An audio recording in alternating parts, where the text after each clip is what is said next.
Welcome, everybody. My name is Mike LAttuca. Thanks so much for being here. We're going to go over tonight inviting principles for a number of reasons. The first is, once you've mastered this on how to invite, and you teach your teams how to invite, it's incredible the results. And we simply just keep getting better and better at it the more we do it. And I mentioned earlier how I love being out in public and striking up conversations with people, because it's a great practicing way to become better. Because the more we do it, so like I said, you could be in an elevator and notice somebody has a nice dress or a nice suit on, and you could say to them, "Wow, that's a beautiful outfit, a beautiful suit, beautiful shoes," and strike up a conversation. By starting a conversation with a compliment, it's not going to go wrong. It's not going to go sideways. Trust me. But then it can allow you to then start the inviting process by simply engaging somebody. Okay, so the more we do it, the better we become. Once you've mastered this and taught your teams how to do it, and you'll see the results are staggering, actually. And again, it's the type of thing that like so much that we just simply get better over time. And it is a numbers game. It's always a numbers game.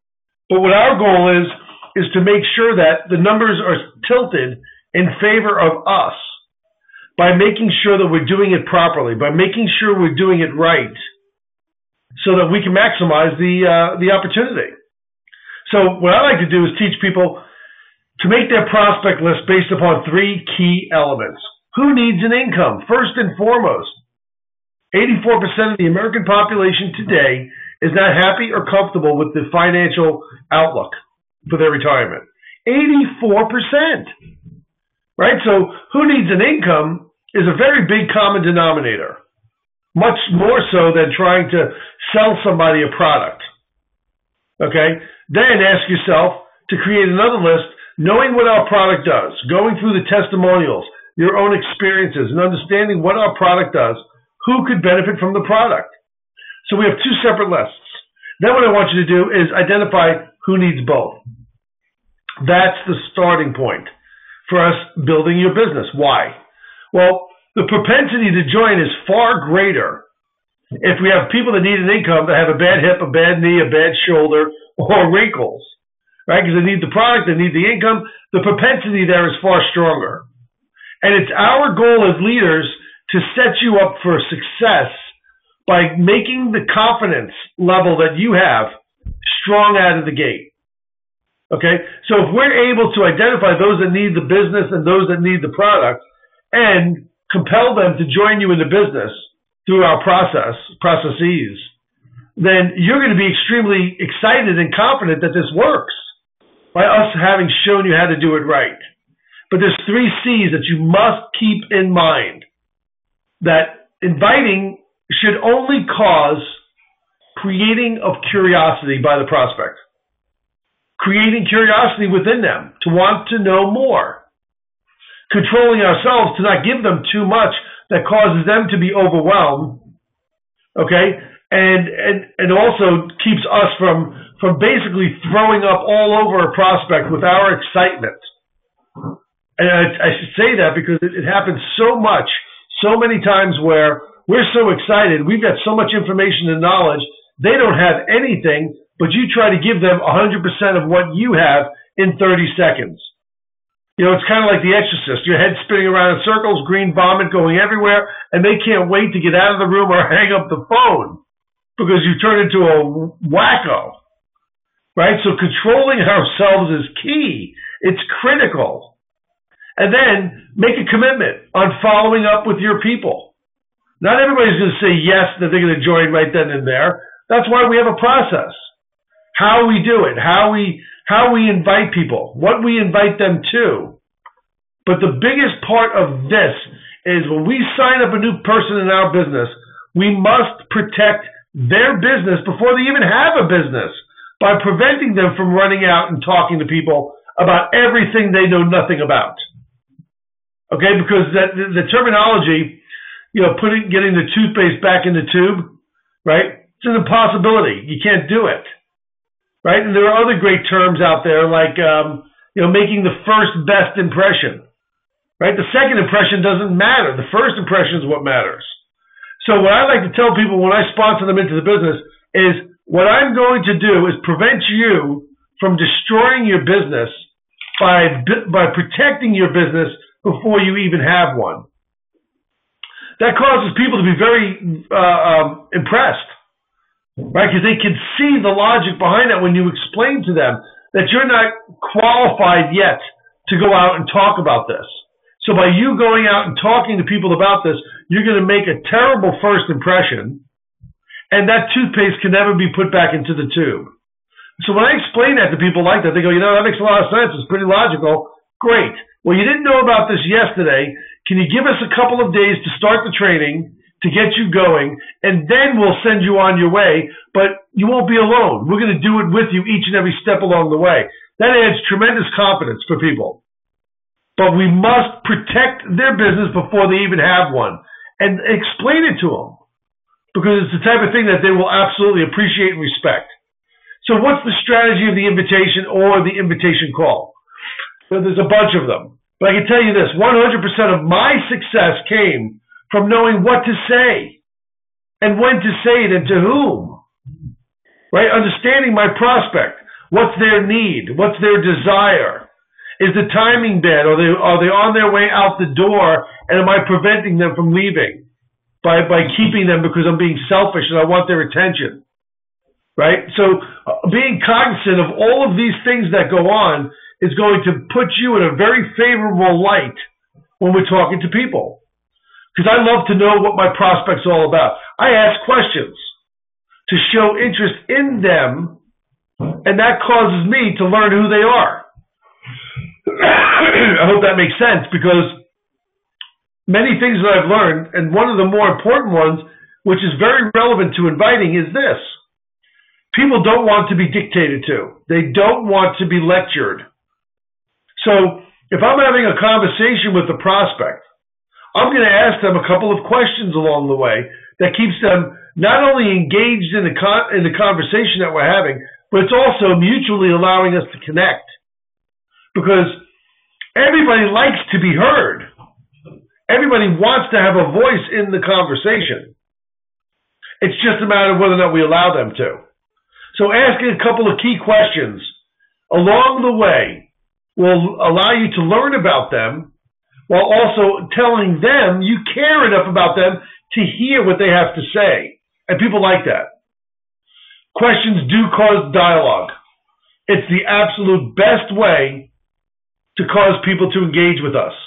And, the invitation is not necessarily inviting them to sign up right then and there. It's an invitation to connect. Because as John Maxwell says, we often communicate, but we seldomly connect. Well, the goal is, if you can connect with people on a mutual level by caring enough to ask them a series of questions and listening actually to what they have to say, not cutting them off, right, but intently listening to what they have to say, you're going to create a great relationship there.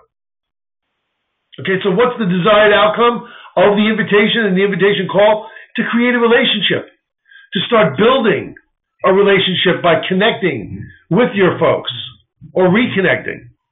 And I can tell you that be casual about this. Allow your conversations to touch on the lighter points of life and how's the wife and how's the kids, how's the grandkids. I saw on Facebook that your son's playing soccer at an incredible level. Be interested. Okay, it's going to allow for them to respect what that you're including them, but moreover, it's going to allow it to be a casual conversation, as opposed to picking up the phone and calling somebody saying, hey, I got involved in a home-based business, the product's incredible, oh my gosh, we're going global, we're going to make a ton of money, give me your credit card. Now, that will not work, I guarantee you. Okay, so secluding yourself when you're getting ready to go to work and make your calls. I'm in my office right now. I just threw my wife out about 10 minutes ago, and I said, close the door. I've got to get to work. I need a secluded environment where I'm not interrupted so that I can do what I need to focus on. So before you make your calls, identify how many calls are you going to make? What happens if 80% of them go to voicemail? What's that voicemail that you're going to leave? Right? And how are you going to ask them to follow up with you to return your call? And if you make 10 calls and you get 8 voicemails, don't you think you should try to make another 10 calls? Right? So you've gotten to connect with a couple of people. And I always have a notepad right in my vicinity while I'm doing calls, because people may say things that I do so many calls that I write down notes. What are they saying to me? What's some of the key points that they've mentioned to me that is going to be great for me to recall during a conversation down the road, perhaps, or later on in that conversation, that shows them I'm listening to them, that shows them that I care enough about what they're saying, that I'm listening and offering some dialogue to that topic. Connection, guys. It's all about connecting. So now, what are you inviting them to? Very seldomly are people going to just sign up with you over the phone because you asked them to. It may happen with your hot market being your siblings, maybe your kids, or maybe not your kids. Okay? But it's very seldom. Don't count on it to work that you're going to sign people up over the phone like that. Okay? What are you going to invite them to? Maybe it's watching a video. Maybe it's inviting them to a small group presentation, or to Starbucks to have a cup of coffee, or to a 3-way call with your upline, your sponsor tree. Or maybe it's the regional event in March in South Florida, or to a hotel meeting this week in West Palm. Or maybe it's somebody that you know through the conversation that won't have anything to do with the business, but might simply try the product. Strategize. You can't throw it against the wall and hope it works. So what I do is I tell people, make your prospect list and then write your notes next to them. Might they come to a small group presentation? Might they watch a video? Would they be receptive to jumping on a phone call with my sponsor and I? Or would they simply like to try the product? Write the notes down. It's, when we do this by design, it's so much easier than struggling and putting everybody into one cookie cutter. It doesn't work. That's why casual is key. Now, I like to push people into the straight business invitation, because if you're here tonight, you're a business partner of mine. You're somebody that wants the income associated with Chasuro that I'm experiencing. Okay? So, from a business perspective, you need to identify who needs the business. And here's why. We know that our product is so good that over time, the first 60 to 90 days, if you have a consumer in your business, our product is so good that they're probably going to end up shutting it off because they're going to feel better and it's still going to be shipped to their house. Right? Whereas, if we have a business partner who's counting on that $400 next month that they made last month, or the $1,500 they made last month and they want it to be $2,000 next month, are they ever going to shut their ownership off?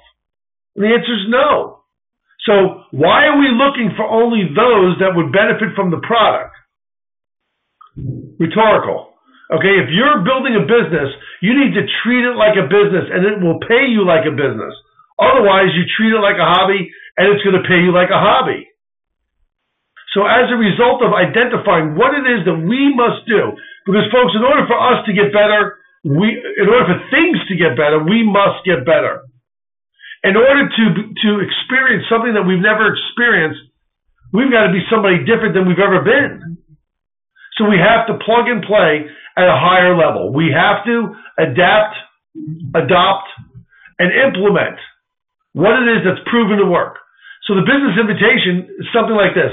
Again, after casual conversation of catching up, when the timing is right and there's a lull in the conversation, you could say something like, Joe, I've only got another couple of minutes, but I want to let you know that a group of us here locally are getting together this Thursday at my home, to discuss us all starting our own business with a highly respected company looking to expand into this area, and they need leadership. I've got a tremendous amount of respect for you, Joe, and thought you might like to be included. Can you move your schedule around and join us? There's no pressure in that. It's filled with edification. It's filled with flattering comments, which are true, right? Because we're not going to invite, people that drive us crazy to this business. Why would you? Right? If you invite your ex-husband and he's a dirtbag, and now you've got to deal with him for the next 20 years in Jasuru, shame on you. Don't call me and complain. You invited them. Okay, so we want to invite our best and our brightest, people that are successful, people that could use an income, people that are out-of-the-box thinkers. And it's effectively worth your time to do that. What I like to do is find the pain in my questions to these people. As I'll ask them quickly, hey, the recession has had such an incredible impact on me and so many other people, Paul. Has it impacted you in even the slightest of ways? The reason I say it like that is I have to drop my guard. I have to let him know that I've been beaten up. Because otherwise, the invitation would look like this. Hey, Paul, the recession has beaten up a lot of people. How are you doing? Has it impacted you? Well, he's only talking to me. He's not talking to everybody else. So he's not going to want to feel like somebody that got caught to somebody that maybe didn't. So by us dropping our guard, and psychologically, guys, it works. By my telling people, it's the number one thing that people, when they hear me speak in large groups, the biggest compliment I get is that I'm relatable because I dropped the guard and I tell everybody what I went through. Okay, so be honest, be open. And once you do that, they're going to be honest and they're going to be open. And listen, at that point, you just put your phone on mute, shut up, have your pen and your pad ready, and you're writing down notes on what they're saying. Because from those notes of how they were impacted by the recession, you can create their why they need to get involved. But asking them questions will quickly give you the path within Jasuru that your prospects don't even know about yet. Right? Because if somebody's telling you financially they've been isolated, they've been wonderful, well, that's not a business partner, perhaps. But it's somebody that might like to look at the product. All right? So many people have such a strong desire to share the product. And to me, it's a disservice to your own business. Because if you're in business, you're looking for the income. And if you're not qualified to speak about the product because you're relatively new, and your prospect asks you a question that you can't answer, you're done. The first impression is yet again gone. The toothpaste will never return to the tube. So we've got to really, really structure ourselves, really be disciplined with a final game plan that is built through determination and discipline. So all of this strategy, all of everything having to do with your current business partners, every aspect of prospecting starts at the prospect sheet. So that's why when people call me and they're frustrated about where their business is today, I tell them that's okay. That's fine. What I need them to do is go back to the prospect sheet and start over. Start over. Identify new people to relate to. And as a result of that, they have newfound energy, newfound groups that they can start working within again. Because it's effective. Here's what happens. When somebody calls me and they're upset about their business, that tells me they love what they're doing. They just don't like the results. So how do we get better results? We get better results by going back to step one and starting over. And it does work. Okay, guys, so that's it on the identifying how to strategize. But keep it simple. Keep it light. Keep the inviting casual. Hey, a bunch of us are getting together over at my house because we got this new collagen product. We'd love for you to come and try it because from a business perspective, oh my gosh, who wouldn't love more collagen? Okay, keep it light, keep it simple. And when somebody says they have questions for you about it, say, you know what, right now is not a great time, but come on over Thursday night because leadership will be in the room and they'll be able to answer anything and everything you've got. And Look forward to seeing you there. Hey, by the way, can you come a couple of minutes earlier? There's somebody I'd like you to meet. Okay, so by strategizing, you'll see a level of success that maybe you haven't quite seen before, and making sure that we're crossing the T's, dotting the I's, doing all the things that we know we should be doing that perhaps maybe we're not. That's going to allow for us to have a different experience within any business that we do, but especially here right now at Jussuro. So thank you all.